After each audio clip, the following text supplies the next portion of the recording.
was talking about all the natural needs of our lives. Et le Seigneur parlait ici de tous les besoins naturels de nos vies. He said, if you will put me first, I will take care of all of those things for you. Disant que si vous me mettez en premier, je prendrai soin de toutes ces autres choses pour vous. We're going to go to section 2 now, and we're going to talk about a contract or a covenant. Et nous allons aller à la deuxième section. Maintenant, nous allons parler du contrat ou d'une alliance.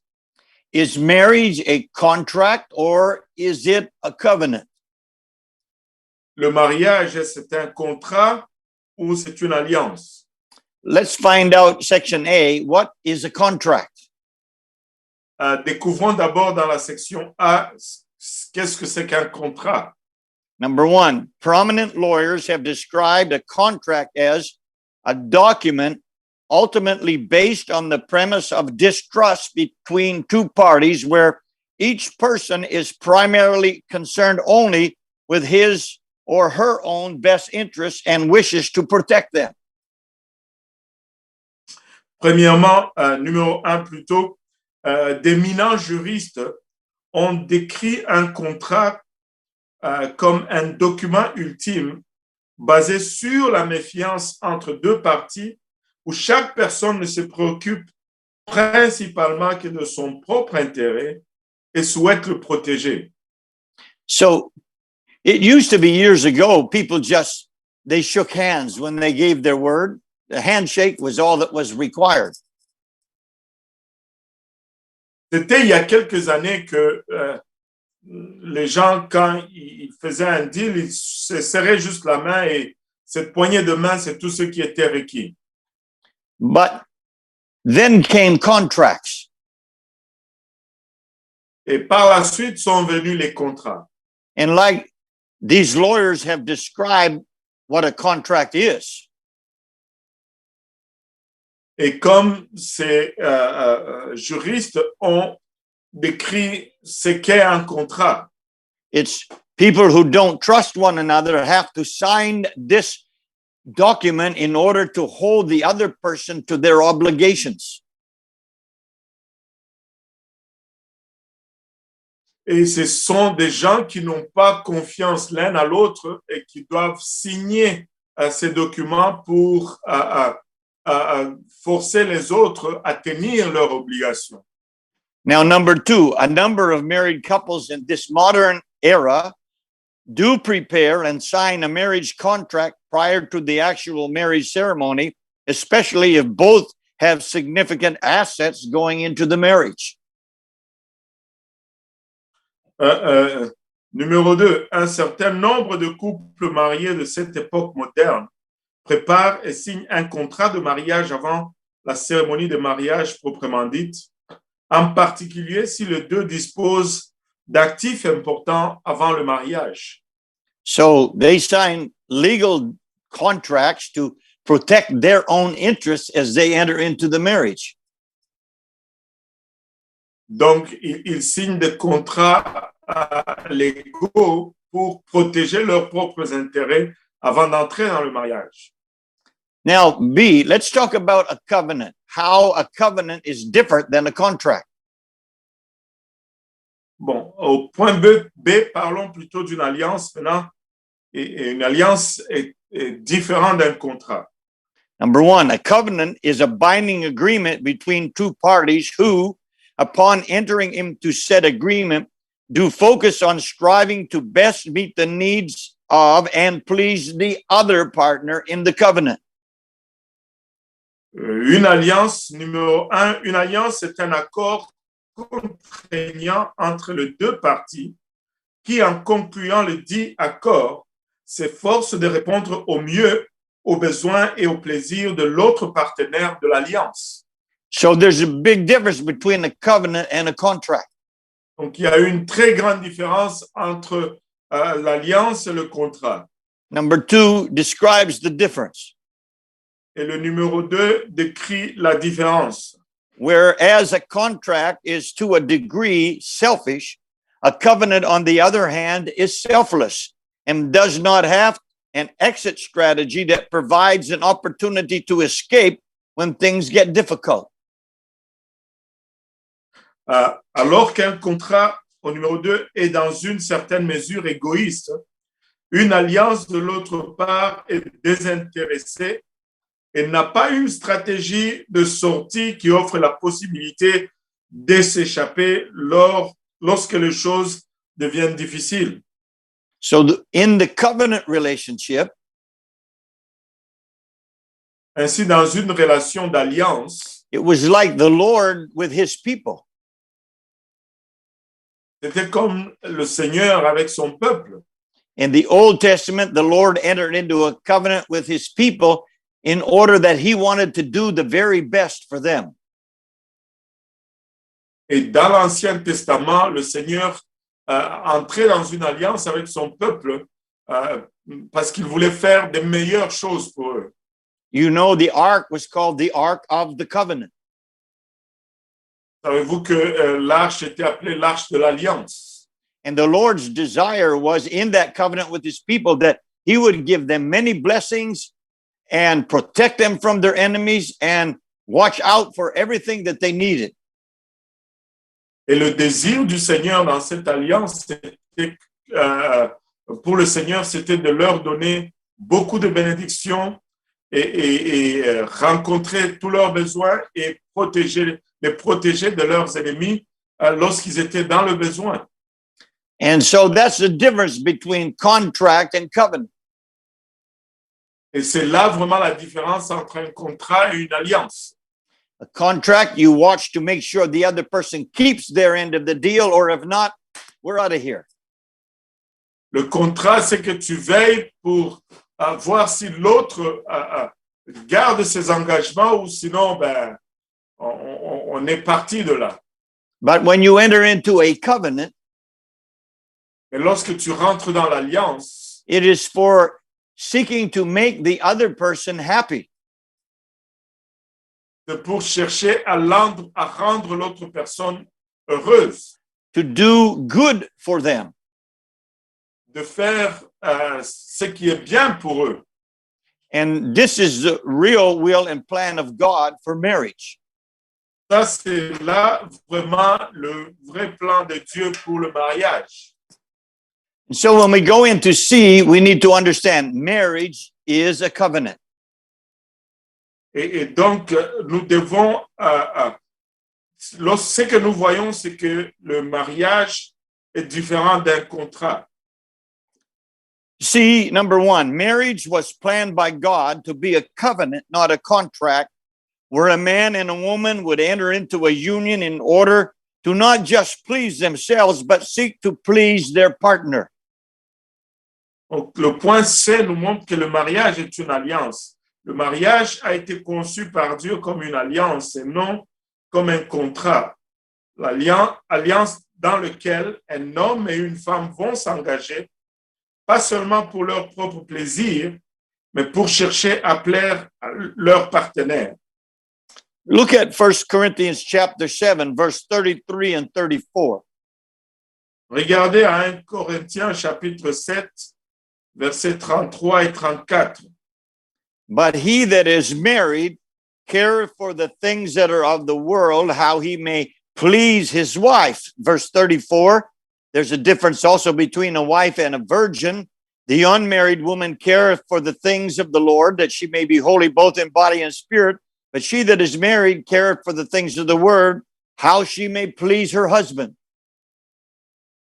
Et le verset 33, et celui qui est marié s'inquiète des choses du monde, de moyens de plaire à sa femme. Il y a de même une différence entre la femme et la vierge. Celle qui n'est pas mariée s'inquiète des choses du Seigneur, afin d'être sainte de corps et d'esprit. Et celle qui est mariée s'inquiète des choses du monde, des moyens de plaire à son mari. So notice what's going on here within the marriage. Donc, remarquez ce qui se passe ici dans le mariage. The husband is working to please his wife, to make her happy. Et le mari est en train de travailler pour rendre sa femme heureuse, pour la plaire. And the woman is seeking to please her husband, to make him happy. Et la femme cherche à plaire à son mari et le rendre heureux. And this is the will and the plan of God. Et c'est là la volonté et le plan de Dieu. Number two, if the marriage is only regarded as a contract and not a covenant, it will lead to selfish behavior on the part of the participants and will eventually lead to conflict and trouble.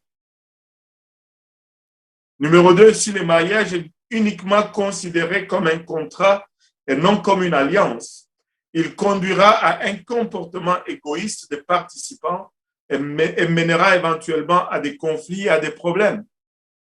So when you have people who enter into the marriage with the express purpose of wanting what they want to make them happy and not caring about the other person in the marriage, whether they're going to be happy or not.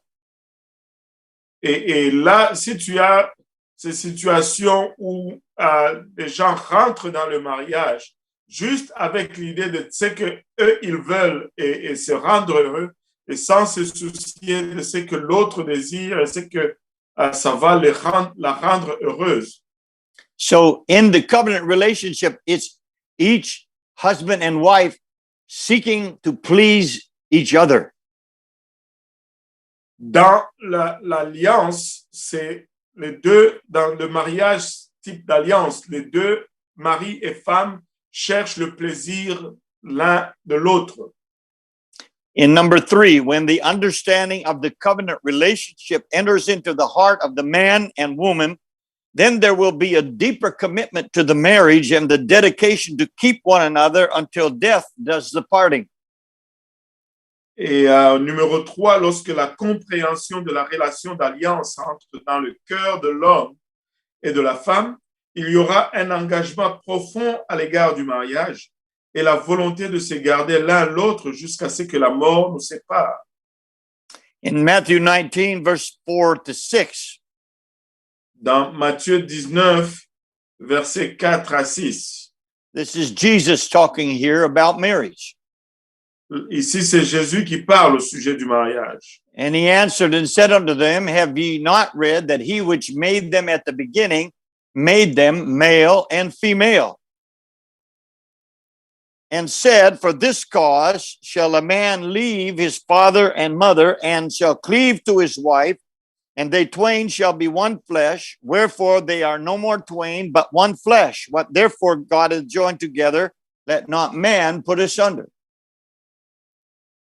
Ici, c'est Jésus qui parle. Il répondit, n'avez-vous pas lu que le Créateur, au commencement, fit l'homme et la femme, et qu'il dit, c'est pourquoi l'homme quittera son père et sa mère, et s'attachera à sa femme, et les deux deviendront une seule chair.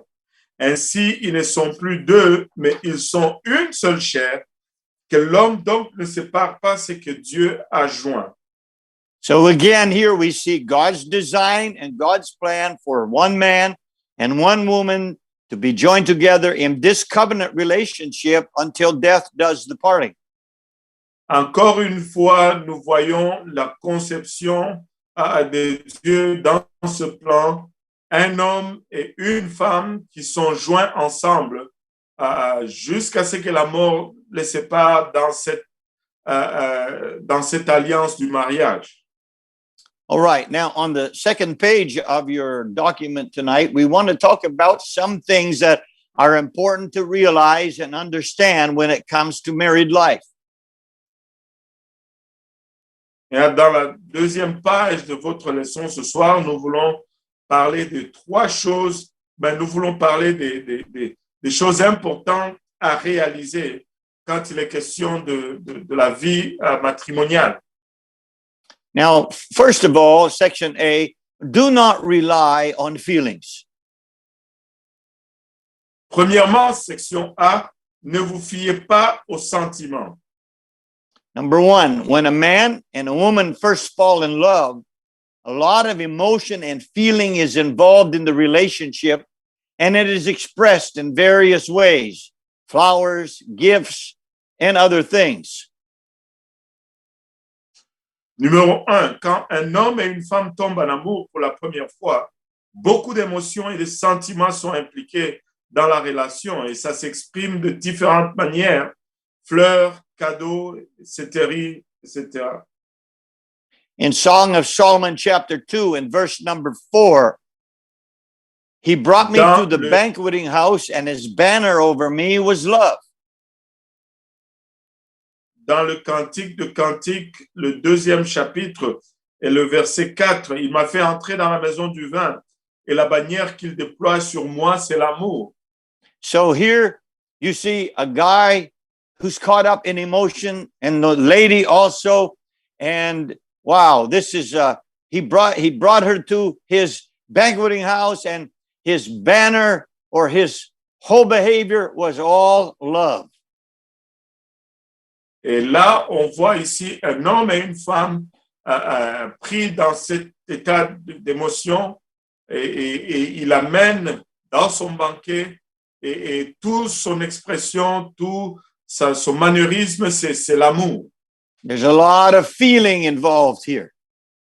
Il y a beaucoup de sentiments impliqués ici. Number 2,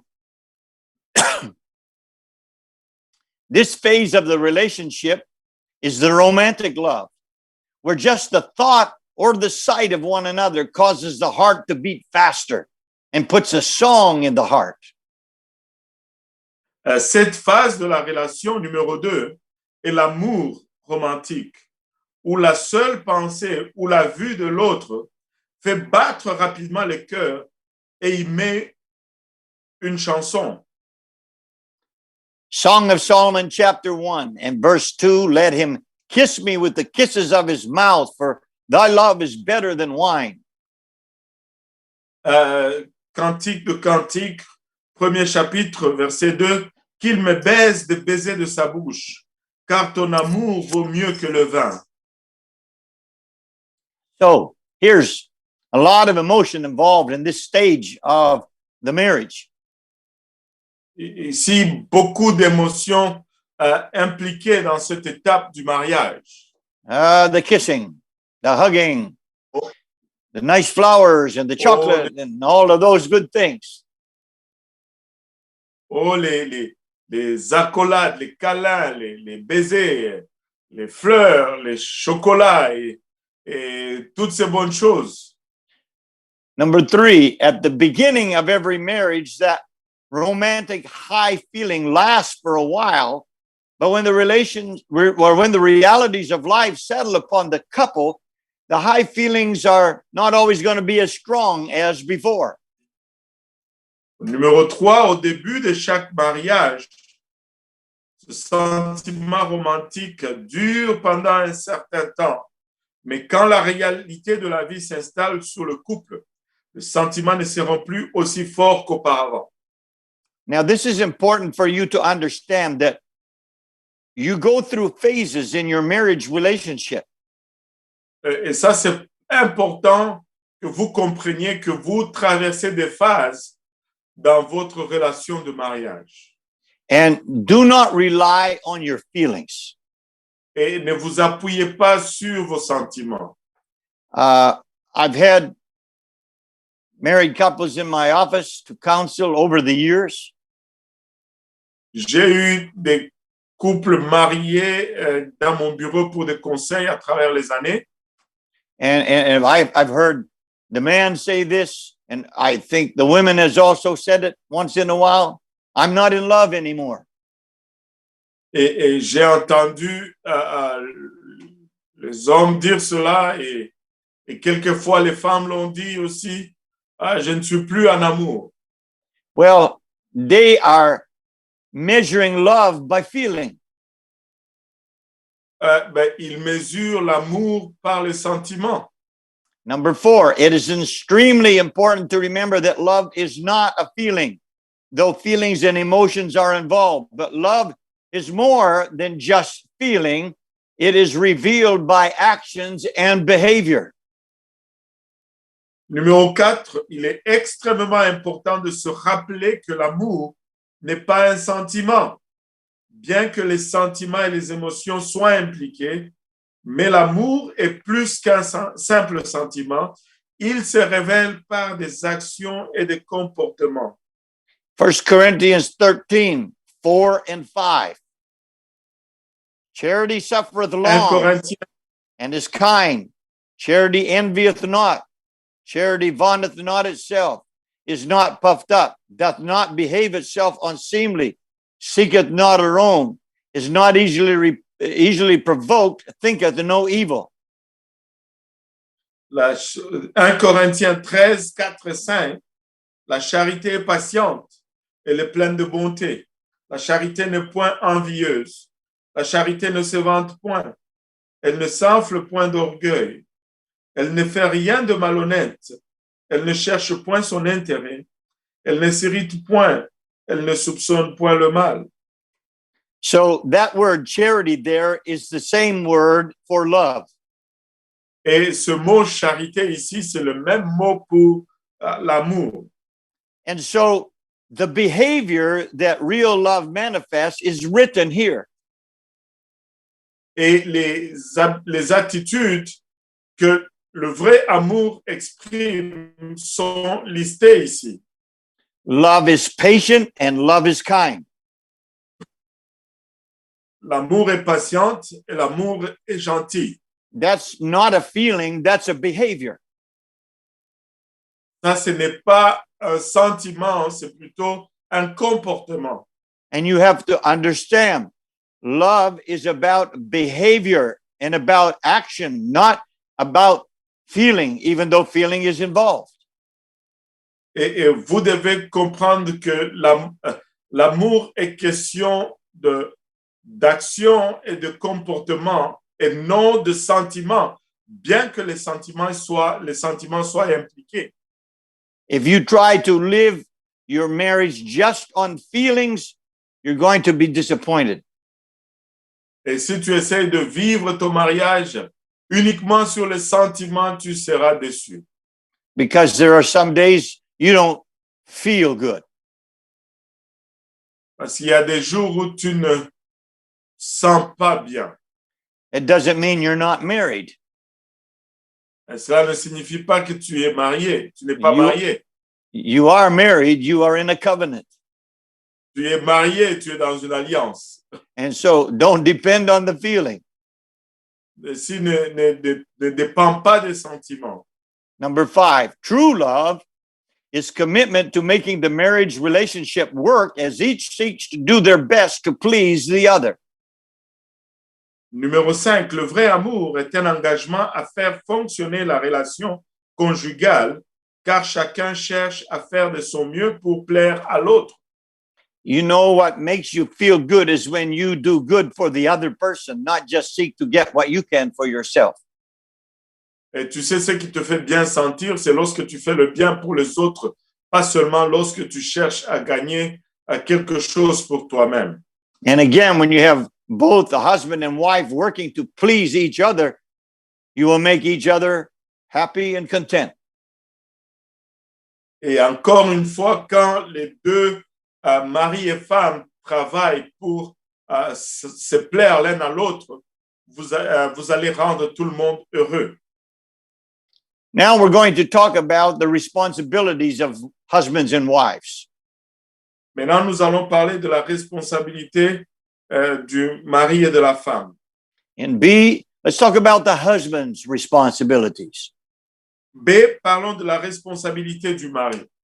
Number 1, the Word of God states plainly that the husband's primary responsibility in the marriage is to love his wife. And it states this more than one time in the scripture. Numéro 1, la parole de Dieu indique clairement que la responsabilité première du mari dans le mariage est d'aimer sa femme, et elle l'affirme, la parole l'affirme plus qu'une fois dans les Écritures. Colossians 3:19 says, husbands, love your wives and be not bitter against them. Colossiens 3:19 nous dit, Marie, aimez vos femmes et ne vous aigrissez pas contre elles. Now, whenever I do a wedding ceremony, Maintenant, à chaque fois que je fais j'officie une cérémonie de mariage. I explained that for a lady, her makeup is emotional and she finds it very easy to love. Et j'explique que la façon que la femme est faite, c'est émotionnel et c'est plus facile pour elle d'aimer. Men, on the other hand, are less emotional and more rational in their approach to things, low key. And so they don't understand always the emotional need that their wife has. Et de l'autre côté, l'homme, par contre, il est plus fait de façon rationnelle et peu expressif et il n'est pas fait d'émotion, donc il ne comprend pas les besoins émotionnels que la femme a. A lady needs to be reassured of her husband's love. Et nos dames doivent être réassurées de l'amour de leur mari. You can tell her today that you love her, but she will want to hear it again tomorrow. Et tu peux lui dire aujourd'hui que tu l'aimes, mais elle voudra encore l'entendre demain. And so, husbands, love your wives, not just in word, but also in deed. Ainsi, Marie, aimez vos femmes, non seulement en parole, mais en action. Number two, the word of God further states that this love for his wife is to be a sacrificial love, which is loving by denying his own wishes in order to help his wife. Numéro 2, la parole de Dieu déclare en outre que cet amour pour sa femme doit être un amour sacrificiel, ce qui est aimé en reniant ses propres souhaits afin d'aider sa femme. In Ephesians 5:25, husbands, love your wives, even as Christ also loved the church and gave himself for it. Éphésiens 5:25, Marie, aimez vos femmes comme Christ a aimé l'Église et s'est livré lui-même pour elle. The love that Christ had for the church was a sacrificial love. He gave himself for the church. Et l'amour que Christ avait pour l'Église, c'était un amour sacrificiel. Il s'est donné lui-même pour l'Église. And I say this sometimes at the marriage ceremony also. Et je le dis souvent, des fois, à certaines cérémonies de mariage, to tell the husband that when you were single, you went out and played soccer with your buddies on Saturday, but now that you're married and your wife asks you to go to Walmart with her, you sacrifice. Et j'ai dit aux hommes, lorsque tu étais célibataire, ben, tu sortais pour aller jouer avec tes amis, mais maintenant que tu es marié, si ta femme te demande d'aller chez Walmart, ben, tu sacrifies. That's sacrificing for this covenant relationship that you have entered into. Ça, c'est sacrifier pour cette relation d'alliance dans laquelle tu es entré. And this is putting love into action, not just words. Et c'est ça, mettre l'amour en action, et non seulement les paroles. I saw a little presentation where a guy, he brought some flowers home to give to his wife because he stayed out too late. Et j'ai vu une petite présentation où un homme a apporté des fleurs pour donner à sa femme parce qu'il est resté dehors un peu trop tard. And so she was upset with him at first when he came in the door, but when she saw the flowers, she was starting to feel a little better. Et elle était fâchée d'abord quand elle l'a vu dans la porte, mais elle a commencé à bien se sentir lorsqu'elle a vu des fleurs. And she said, "Oh, thank you. Where did you get these nice flowers?" Et elle dit, oh merci, où est-ce que tu as pris ces belles fleurs? He said, "I got them from my friend who works at the funeral home." Et il a dit, je les ai eues de mon ami qui travaille au salon funéraire. which means he paid nothing for them. Ce qui signifie qu'il n'a rien payé pour. And it was no sacrifice. Il n'y avait pas de sacrifice. And now he made things worse instead of better. Et là, il a rendu les choses pires au lieu de les améliorer.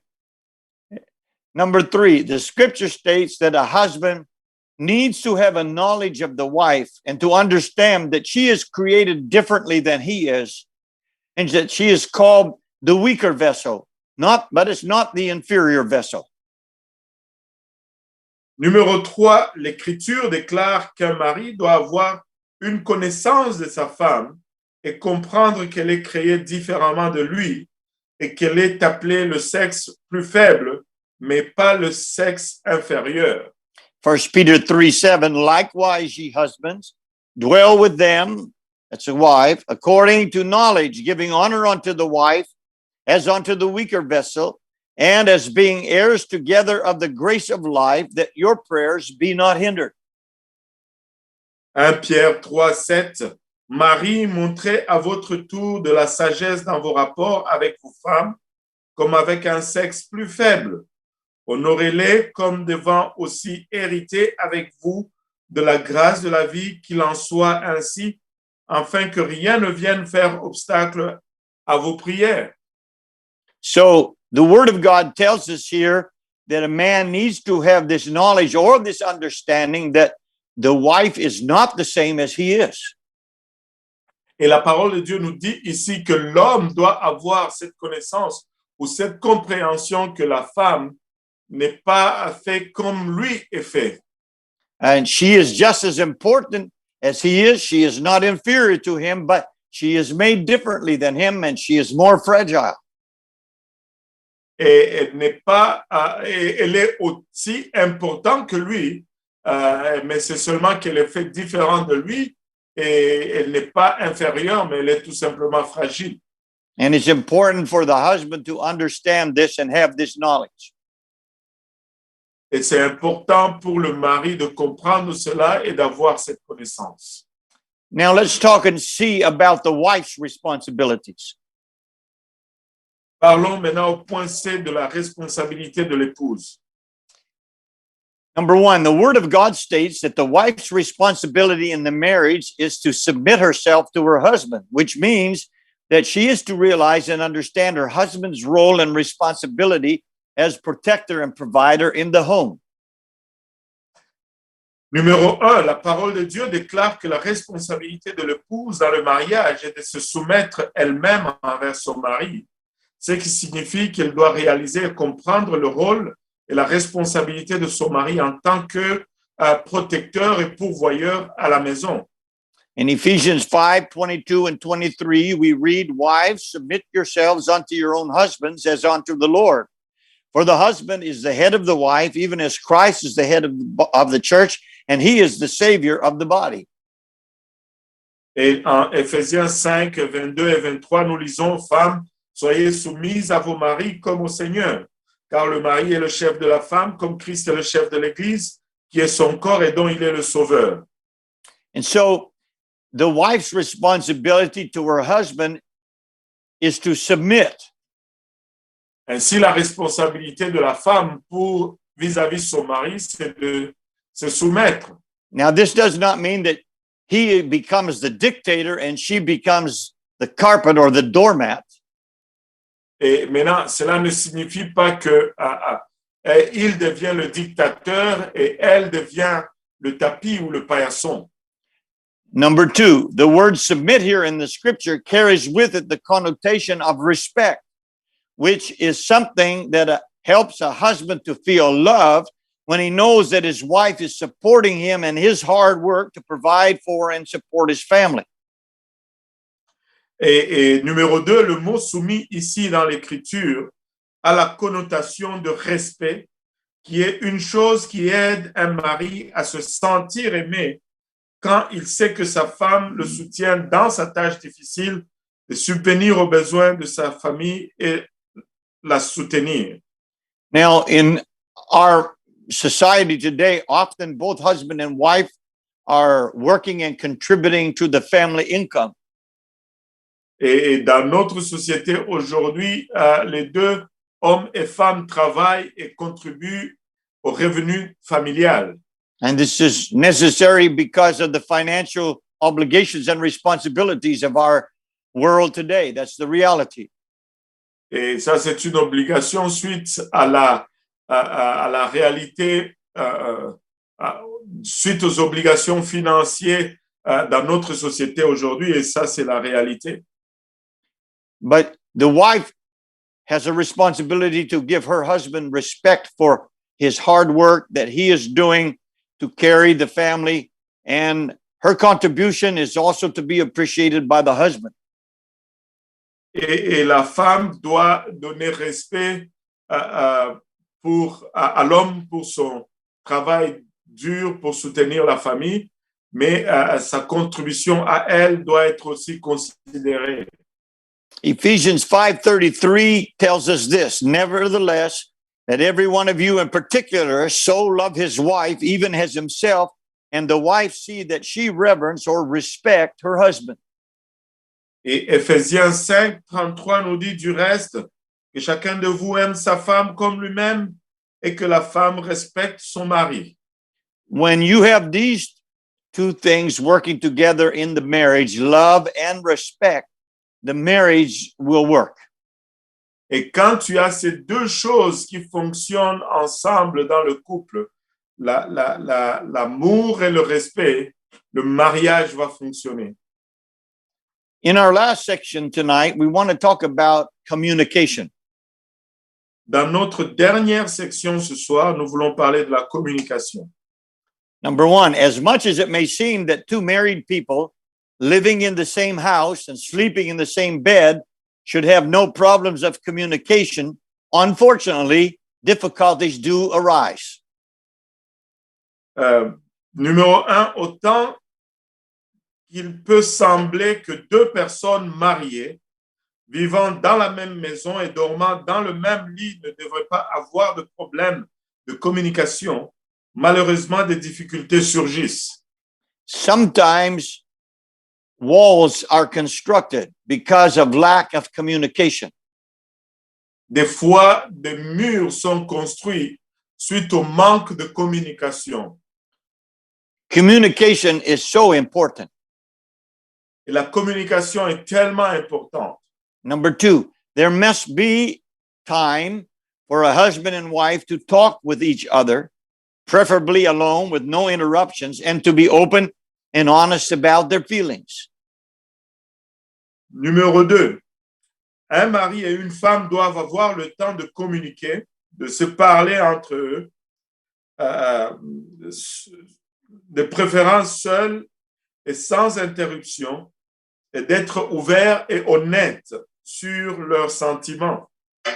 Now, when a couple are getting acquainted with each other, even before marriage, they often talk a lot. Maintenant, lorsque un couple commence à se connaître, même avant le mariage, très souvent, ils parlent beaucoup. Especially in this modern age where we have our smartphones. Et spécialement dans ce temps moderne où nous avons nos téléphones intelligents. They text back and forth a lot. Ils se textent beaucoup. Before we had smartphones, we just had regular phones, but sometimes a guy and a girl would get on the phone and talk for hours. Et avant que nous ayons des smartphones, nous avions juste de téléphones normaux. Les gens, un garçon et une fille allaient se mettre au téléphone et parler pour des heures. And sometimes, because there was only one phone in the house in those days, the father or the mother would get upset because they needed to use the phone and their daughter or their son is on the phone with the boyfriend or girlfriend. Et à cette époque-là, une fois, lorsqu'il y avait juste un téléphone dans la maison, le père ou la mère allait être fâché parce que la fille ou le garçon est au téléphone pour des heures avec la copine ou le copain. And they will ask you, what are you talking about for all these hours? Et ils vont demander, mais de quoi parlez-vous pour toutes ces heures? And then time passes and they get married, and then sometimes they stop talking to each other. Et là, le temps passe, ils se marient et des fois, ils arrêtent de se parler. Or they don't have time to talk alone with one another. Ou ils n'ont plus le temps de se parler seul à seul. And oftentimes it's the wife who really needs to talk. Et très souvent, c'est la femme qui a vraiment besoin de parler.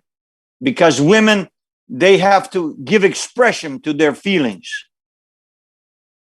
Parce que les femmes doivent exprimer leurs sentiments. Number 3, when difficulties and trials come to a home, the best thing to do is to pray to God and then have a time to sit down and talk together about the situation. Numéro 3, lorsque des difficultés et des épreuves surviennent dans un foyer, la meilleure chose à faire est de prier à Dieu et d'avoir ensuite un temps de s'asseoir et de discuter ensemble de la situation. Sometimes over the years, my wife would say to me, we need to talk. Et de temps en temps, à travers les années, ma femme va me dire, nous avons besoin de parler. Now, the first reaction for a man is to say, well, later, not now. Et la première réaction pour un homme, c'est de dire, plus tard, pas maintenant. But for a lady, it cannot be later. It has to be now. Mais pour la dame, ça ne peut pas être plus tard, ça doit être maintenant. Because she is feeling this need to express herself. Parce qu'elle ressent ce besoin de s'exprimer. And you know that it's not just hearsay that women talk more than men. Et vous savez que ce ne sont pas seulement les on-dit que les femmes parlent plus que les hommes. They did tests on this a number of years ago, and they found out how many words a man would say in a day and how many words a woman would say in a day. And always the women would say more words than the men. Et ils ont éprouvé cela et testé cela pour voir combien de mots un homme allait dire un jour et combien de mots une femme allait prononcer un jour. Et ils l'ont testé, ont trouvé que c'était toujours la femme qui disait plus de mots qu'un homme. And this is the way that women are, and they express their inner feelings through their words. Et c'est comme ça que les femmes sont, elles expriment leurs sentiments intérieurs par la parole. Sometimes their minds are going inside like a churning butter. Et des fois, leur ligne s'embrouille à l'intérieur. And then she'll look at her husband and she say, "What are you thinking right now?" Et là, elle va regarder à son mari et lui dire, mais à quoi est-ce que tu penses maintenant? And he'll say, "Nothing." Elle va dire rien. And she'll say, "That's not possible. It's impossible not to think about anything." Elle va dire, ça, c'est pas possible. C'est impossible de ne pas penser à quelque chose. But for her, because she may be thinking 100 things at once going through her mind. Pour elle, elle peut penser à 100 000 choses à la fois qui traversent ses pensées. And she has to get it out and talk about it. Elle doit le faire sortir et en parler. And it's wise to sit down, husbands, and listen. Even if you don't have a lot to say, it's a good idea to sit down and listen. Et c'est sage et c'est bon pour toi, mari, de t'asseoir et d'écouter. Même si tu n'as pas beaucoup de choses à dire, mais juste t'asseoir et écouter. Number 4, sometimes in Numéro a difficult situation, it is wise to seek out the help of a good spiritual counselor or pastor to help get through the present circumstance. Remember, asking for help is not a sign of weakness, but a sign of wisdom. Numéro 4, parfois dans une situation difficile, il est sage de demander l'aide d'un bon conseiller spirituel ou d'un pasteur pour aider à surmonter une situation. N'oubliez pas que demander de l'aide n'est pas un signe de faiblesse, mais un signe de sagesse.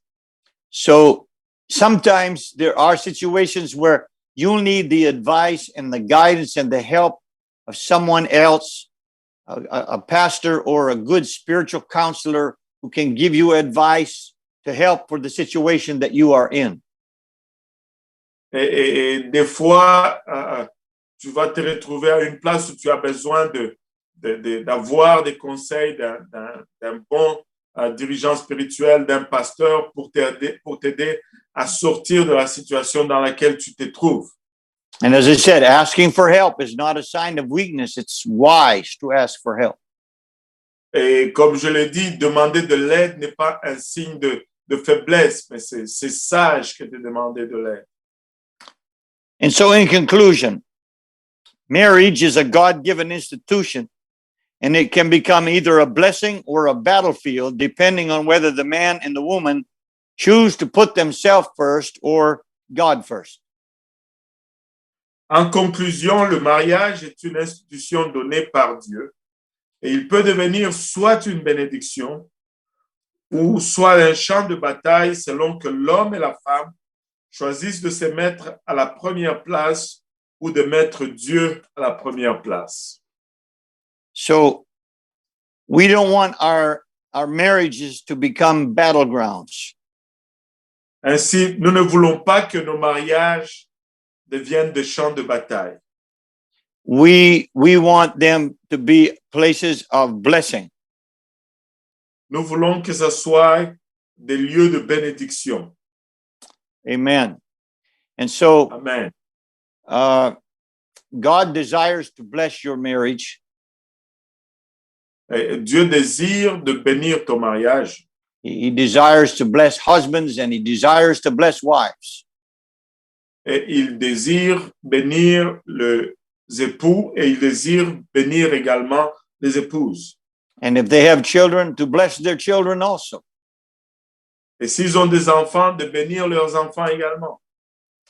God's in the blessing business if we get into the place where the blessing flows. Et Dieu est dans l'affaire de bénir lorsque nous rentrons dans ces lieux où les bénédictions coulent. So this concludes our teaching for tonight. Ainsi, ceci conclut notre enseignement pour ce soir. But I want us to close with a prayer tonight. Et je voudrais conclure avec une prière ce soir. I'm going to ask Pastor Kahosi to pray for our married couples. And if you are there together, please join hands with your spouse. Et je vais demander à Pasteur Kaosi de prier pour nos couples mariés. Et si vous êtes là, joignez vos mains avec votre épouse. And let's pray. Et prions tous ensemble.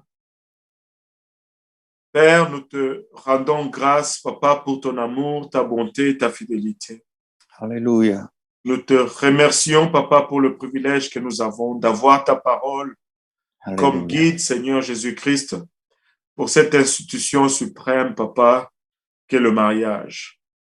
Père, nous venons, Papa, des origines différentes, Papa, mais peu importe nos origines, Papa, ta parole est un égalisateur.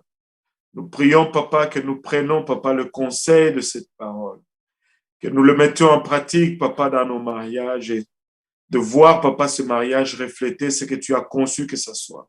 Hallelujah. Que ce soit un exemple pour amener plusieurs autres, Papa, à toi. Aide-nous dans nos faiblesses, Père, nous te prions, Papa. Là où nous devons corriger, Père, que nous soyons assez humbles et assez sages pour, Papa, prendre la correction et l'appliquer. Hallelujah. Là où nous devons nous encourager, Papa, que nous soyons, Papa, assez courageux et assez audacieux pour nous encourager les uns les autres. Seigneur Jésus-Christ, Papa, en ce temps, Papa, de la fin, ce temps difficile, Seigneur Jésus-Christ, plus que jamais, Papa, Hallelujah. L'institution du mariage est important comme base pour l'Église et pour notre société. Aide-nous tous ensemble, papa, à tenir ferme et à marcher, papa, Hallelujah. sur le chemin. À donner généreusement, papa, dans nos mariages, comme toi tu as donné, Seigneur. À nous aimer, à nous respecter les uns les autres et à exemplifier, papa, ce que tu nous appelles à exemplifier, Père. Hallelujah. Et tout ceci, papa, pour l'honneur et la gloire de ton nom, Seigneur. Papa, que ta main, papa, soit sur nos couples, papa, qui sont Hallelujah. attaqués en ce moment, Seigneur. Fortifie-les, papa. Amène, papa, Hallelujah. nous tous à la réalisation, papa, de comprendre, papa, et de réaliser que lorsque nous sommes ensemble, Seigneur, nous sommes plus forts que lorsque nous sommes séparés. Amen. Aide nos familles, nous te prions, Seigneur Christ, afin que nous puissions, en retour, aider tout ce que tu vas amener, papa, dans ta maison, dans ton église. Au nom de Jésus, nous te prions, papa. Au nom de Jésus. Alléluia. Amen. Amen. In Jesus' name. Hallelujah. Au nom de So- Jésus. Amen. So if you're near Amen. your husband and wife, why not reach out and give them a kiss? You're not on camera, so nobody will see, except Kahosi and I. Et si vous êtes proche de votre épouse, pourquoi ne pas aller vers elle et lui donner un baiser? Vous n'êtes pas aux caméras, donc personne ne peut vous voir excepté moi et le pasteur. Amen. So Amen. I wish we could draw some tickets and have some fun getting prizes, but next year, God willing.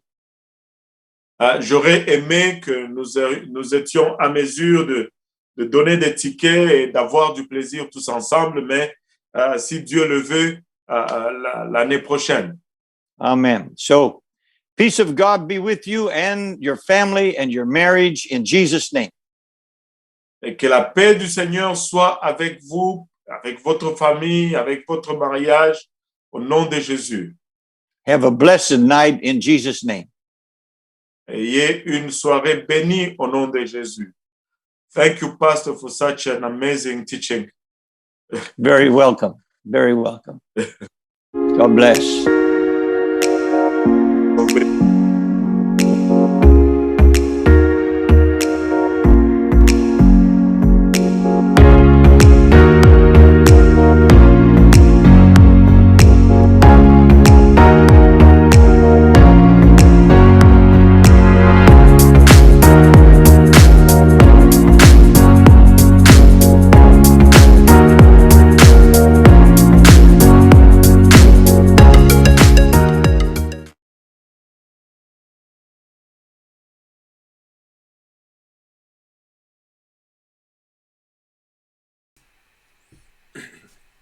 Mesdames et messieurs, c'est la fin pour aujourd'hui. Merci d'avoir été avec nous.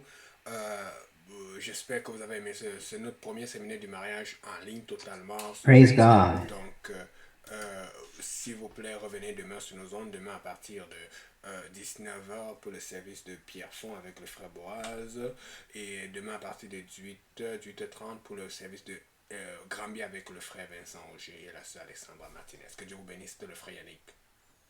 Au revoir.